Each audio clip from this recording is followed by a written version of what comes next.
Hello. Ninang, tulong na. Malapit na siya lumabas ng kwarto.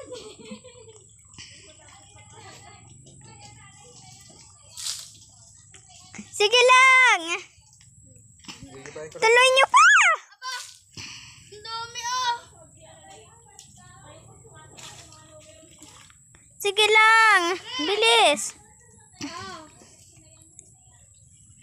Ano sasabihin mo sa dito, Mark? Hindi na naman masyadong malalim, Drake. Bakit tumulong?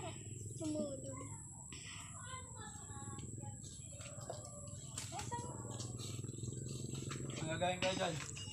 Papagin mo na. Ha? Papagin mo na. Ito? Meron. Natulo na ang ulan. Ha? Tama na mo